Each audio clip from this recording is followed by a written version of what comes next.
প্রিয় দর্শক, একের পর এক চাঞ্চল্যকর তথ্য দিয়ে যাচ্ছেন সাবেক সেনাপ্রধান ইকবাল করিম ভূঁইয়া। তিনি বলেছেন যে তিনি সেনাপ্রধান থাকাকালে জানতে পারেন যে মেজর জেনারেল অবসরপ্রাপ্ত তারেক সিদ্দিকীর ছত্রছায়ায় ভারতীয় গোয়েন্দা সংস্থা রয়ের কিছু ব্যক্তি নিয়মিত ডিজিএফআই এর অফিস ভিজিট করত এবং সেখানে সেই ৭টি মিটিং রুমের একটি ছিল তাদের জন্য বরাদ্দ।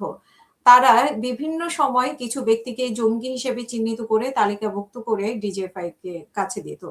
ইকবাল করিম ভূঁইয়া বলেন যে সেনা প্রধানের তথ্য পাওয়ার জন্য অনেক সূত্র রয়েছে।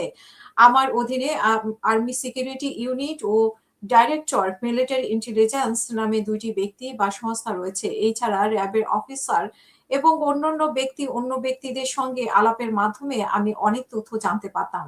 এইসব তথ্যের মাধ্যমে জানতে পারি যে সেনাবাহিনীর জুনিয়র অফিসারদের মিসগাইড করা হতো এবং ভুল পথে পরিচালিত করা হতো।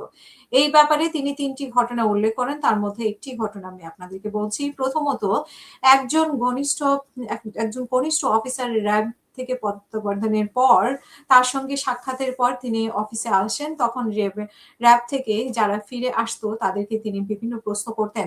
তাদের মধ্যে কতজন মানুষকে হত্যা করেছে এই অফিসারের একই প্রশ্ন করা হয় এবং সেই একই প্রশ্ন করা হয় এই অফিসারকে এবং সেই উত্তর দিয়েছে ৬ জনকে।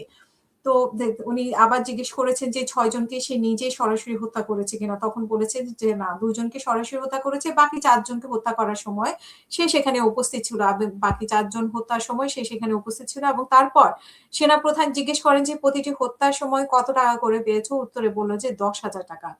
তখন তিনি জিজ্ঞেস করলেন যে টাকা নিয়ে কি করেছো? তখন উত্তরে বলল যে টাকাগুলো গ্রামের মসজিদে অনুদান দিয়েছে। তখন ইকবাল করিম ভূঁইয়া বুঝতে পারেন যে এই কাজগুলো তারা ইচ্ছার বিরুদ্ধে করেছে এবং অপরাধ বোধ থেকে সেই টাকা মসজিদে দিয়েছে।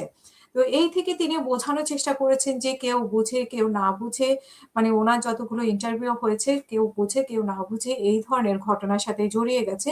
তবে ৩ নাম্বার যে ঘটনাটি তিনি উল্লেখ করেছেন সেখানে তিনি র‍্যাবের আরেকজনকে জিজ্ঞেস করেছিলেন, কিন্তু পরে সেই র‍্যাবের ওই কর্মকর্তাকে তিনি আবার শাপলা চত্বরে ধোঁয়াশায় পটভূমিতে কর্নেল জিয়াউলের একই অপরের কাঁধে হাত মিলিয়ে অসংখ্য ইন্টারভিউতে তিনি তাদেরকে দেখেছেন। তার মানে উনি বোঝানোর চেষ্টা করেছেন যে কেউ নিজেদেরকে পরিবর্তন করেছে, কেউ বিবেকের তাড়নায় সেগুলোকে গ্রহণ করতে পারেনি। কিন্তু কেউ আবার জিয়াউল হকের সাথে তাল মিলিয়ে এই কাজগুলো করেছে। এইভাবে তিনি বর্ণনা করার চেষ্টা করেছেন এবং আমরা প্রতিদিনই দেখতে পাচ্ছি যে একেকটা লোমহর্ষকর এবং উনি চাঞ্চল্যকর তথ্য দিয়ে যাচ্ছেন এই সাবেক সেনা প্রধান ইকবাল করিম ভূঁইয়া।